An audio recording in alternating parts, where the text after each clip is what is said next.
A desperate man is running through a dark green forest in the middle of the night in search of his son Adam. In the heart of the wilderness, the dark green forest thrives, and the worry of the father is increasing gradually. Adam's brother, Clint, is also anxious to find his lost brother. Miraculously, the father is successful in finding his son, who is standing alone in the deepest part of the forest. Clint and his father hug Adam and breathe a sigh of relief, but Adam is completely quiet, staring in the dark as if something is present there. The question arises, what is Adam staring at in the wild forest at midnight? Many years pass by, and Adam and his brother Clint are grown men now. Adam has moved out of his village ever since his father passed a few years back. One day, Adam starts to miss his elder brother and thinks about visiting Clint, who is living in the village nearby. A few days later, Adam drives to Clint's office in the village and meets him, which turns out to be a great pleasure for Clint, as Adam's visit is a total surprise for him. He is delighted to see Adam after a very long time. The brothers talk for a while, but Adam suddenly receives a message, and he tells Clint that he needs to leave urgently. Clint wants to spend more time with him.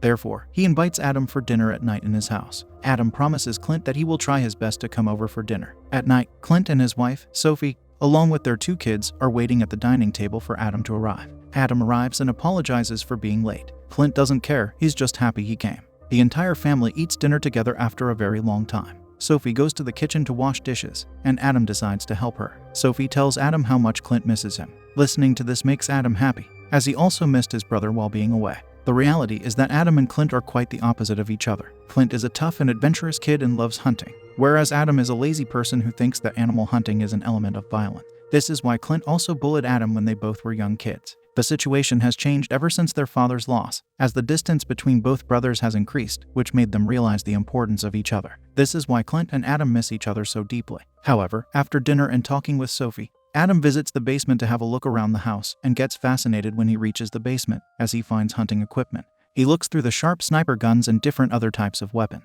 While going through his brother's stuff, Adam's sight is set on a map on which different locations are marked by Clint, meaning that he is soon going hunting. Adam goes back up and decides to visit his other village friends and play some billiards with them. Clint tells Adam that he should return home early, as he and Adam will go hunting tomorrow, to which Adam agrees and leaves. At his friend's residence, Adam tells his friends about Clint and how their relationship has changed over a few years. His friends listen to him with ease, until Adam mentions to them the location he and his brother will be hunting. Upon hearing where they will be hunting, his friends start to plead with Adam to not go to that location. This behavior of his friends shocks Adam, and he immediately asks them the reason for stopping him, to which they reply that whoever has gone up there for hunting has never returned. These words send a shiver down his spine, and he returns to Clint's home feeling afraid. He quickly goes to bed and experiences a nightmare. He sees himself as a child, and he is standing at that spooky place alone, where he is about to hunt in the morning. He finds this disturbing and wakes up in discomfort. He looks at the time and decides to get ready. He dresses up quickly, even though he is feeling a little scared. Adam calms himself by thinking that all of his friends' warnings are myths, and he has his brother with him, so nothing will happen to them. Upon reaching the main lounge, he sees that Clint is already ready and is preparing the equipment and loading it in his car. Adam has prepared one bag for himself for hunting, but he isn't aware that Clint has also prepared a bag for him. Adam brings his bag outside and asks Clint to load it too, but when Clint sees it, he feels frustrated, thinking that Adam is wasting too much time. He throws away the bag which Adam prepared for himself and gives Adam the bag he prepared instead. Upon seeing the bag being thrown away, a sense of anger triggers in Adam, and he tells his brother that their dad left everything for him, including the house and the car, but he didn't give him anything. These words are very harsh for Clint to bear. He absorbs these words and stays silent, asking Adam to get in the car so that they can leave. Adam and Clint drive together for a few minutes silently. They reach a point where Clint tells Adam that they will be traveling with the help of bikes that he has brought along. The brothers start to ride their bikes for a few miles when Clint interrupts again and says that they both need to walk towards the next hill and will hunt down a deer if they can find one. Clint starts to walk but sees that Adam isn't walking and is staring toward the hill ahead of him. Clint, in concern, asks Adam why he isn't walking, to which he replies that it is the same hill where he was lost when he was little. Flashbacks run through Clint's mind, and he remembers the horrifying event. Clint doesn't show his emotions to Adam and says that they should go on, but Adam doesn't agree and opens up about the things his friends told him. Clint, once again, shows no signs of worry and tells Adam that all of it is a myth so that other hunters can hunt deer for themselves. Adam finds Clint's words logical and starts to walk. While walking, Clint starts to remember the time when he and his father came together for hunting and enjoyed it a lot. They walk for a few miles and Adam starts to get weary. He tells Clint that he is going to lie down and rest, and asks Clint if he can continue to walk without him for a few minutes, to which Clint agrees. Adam starts to enjoy the fresh air, but suddenly hears some mysterious noises which spook him. All the ghostly thoughts run through his mind, and he starts to walk with his brother. They both walk for miles, but unfortunately they are unable to find any deer. The night takes over, and the brothers set their camp and sit around the fire. Adam asks Clint if he heard the strange sound Adam heard while he was resting, to which Clint replies that he didn't. This reply doesn't calm the fearful instincts of Adam, and his expressions clearly tell that he is worried. Clint notices the worried look on Adam's face and he decides to calm Adam. Clint tells Adam that there are dozens of factories working around the area, so it's normal to hear strange noises. This eases Adam, and they both go to sleep. However, while sleeping, Adam hears those strange sounds once again, which scares him, and he wakes up Clint and pleads that they return as something paranormal might take place. Clint rejects this request and looks around. They both find a squirrel that is making all of the noise. Clint starts to laugh at Adam, and Adam feels embarrassed but relieved. Clint gets up early the next day. He tries to wake up Adam, but Adam is in deep sleep. Clint decides to wake Adam by slapping him. Adam wakes up in a shock. Adam, in anger, asks Clint the reason for the smack, to which he replies, laughing, that this is how he used to wake Adam up in his childhood. Nostalgia runs through Adam's mind, and he remembers how Clint used to bully him in school, and how they both fought and his father always defended Clint. However, Adam clears his mind from every negative thought and gets ready for hunting. They both start their second day of hunting, and after walking a few miles, they see some movement a few meters away on top of the hill. They both turn their sniper rifle toward it and use their scope to take a closer look. Clint zooms in and sees that it isn't a deer. It is something else, something mysterious. This confuses him and he holds his fire. But on the other hand, Adam had locked his aim and shoots. The bullets go through the chest of the creature, and suddenly it disappears in the trees. A confused Clint asks Adam about the appearance of the deer, to which he answers that it was a very big deer and he shot it right through the chest. This worries Clint, as he hasn't seen this big deer before. Adam is about to question what is wrong, when suddenly that creepy strange voice starts to roam around again, and this time it is louder. This chilling scene gives goosebumps to both of the brothers, and Adam, in a scattered voice, questions Clint about the noise. Clint is also scared, and he replies that he doesn't know anything about it. This further increases the fear in the hearts of both brothers. Adam, again, starts to plead to return, but Clint refuses to leave. The brothers decide to put a halt to their hunting for the day, and they start a fire and sit around it. They both are afraid, as those strange sounds have spooked them. Their worries are increasing with the thoughts of that mysterious creature. Moreover, Adam shot it, and it is possible that the horrifying creature will be coming to haunt them. To divert attention from these horrible thoughts, Clint asks Adam why he has returned to the village after so many years, to which he replies that he was missing his father and he was missing Clint.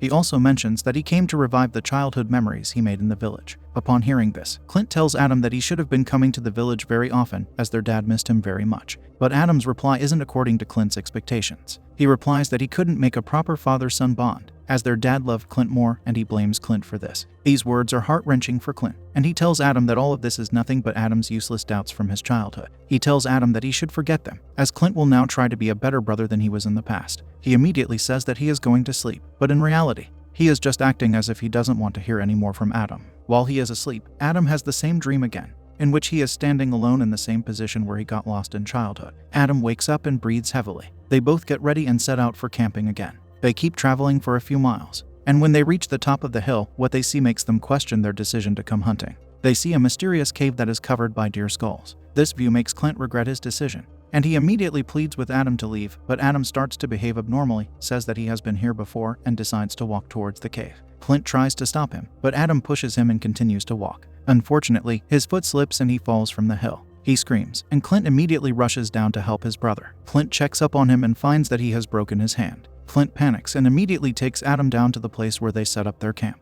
Adam soon regains consciousness and shares that he recalls being at the top of the same hill before. Seizing the opportunity to open up further, Clint reveals to Adam a personal and somewhat eerie childhood memory. When he was young, he got lost in these very forests, and it seemed like there was no hope of finding his way back. But against all odds, his father managed to locate him and bring him safely home. The experience left a lasting impression on Clint, making the encounter with the monstrous deer feel even more enigmatic. While revealing this, Clint notices something horrifying behind Adam. A gray extraterrestrial human looking thirsty for human flesh. Adam starts to scream at the top of his lungs. That creature grabs Adam and starts to run away with him. Clint reacts quickly and grabs Adam. Clint is able to get his brother away from the creature, which then disappears into the forest. Clint now knows that their lives are in danger, and knows he needs to react. He climbs the top of the hill for a safe spot, and makes Adam sit inside a shelter so that Adam is safe, while he looks for phone signals so that they can call for help. Unfortunately, Clint is unable to get any signal, and when he looks back, he is terrified to see that the creature is near Adam. In a state of panic, Clint screams to alert Adam, but it's too late.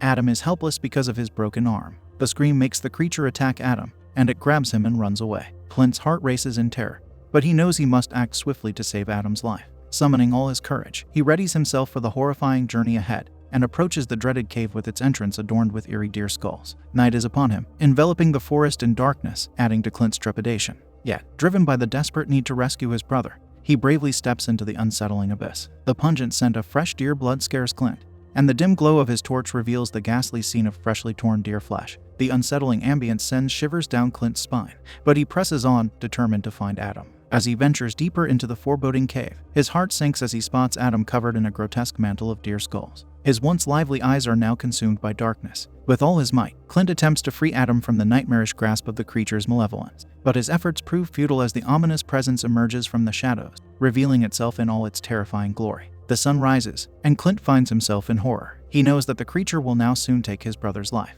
He cries badly. He cannot forgive himself, as his brother pleaded to return home but he didn't listen. Clint starts to lose himself, but still has hope that there might be a chance that his brother is still alive. He decides he will go back to that cave, and will fight the creature for his brother, even ready to sacrifice his own.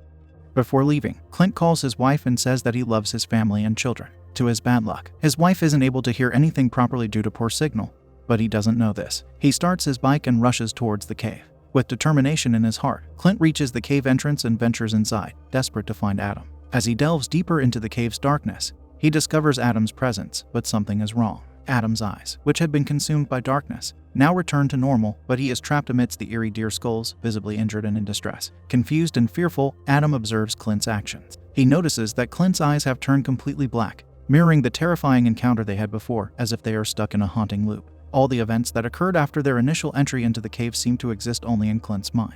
Before Adam can fully comprehend the unsettling reality, the creature reappears before them, sending a surge of terror through Clint. Overwhelmed by fear, in an instant, the ominous presence seizes the opportunity and snatches Adam away, vanishing into the darkness of the foreboding cave. Clint wakes up and sees that Adam is lying on a branch of a tree, with a deer's skull inside him. Clint starts to cry, knowing that the creature has taken his brother's life. He is broken from the inside, and places Adam's body in his trunk. He drives home weeping. The moment his wife opens the door, he starts crying and tells the story entire to her. However, Clint might be experiencing something even more disastrous when his wife tells Clint that Adam is behind him. Now being in control of the creature's mysterious powers, Clint won't be able to determine what's real and not. His life is never going to be the same again.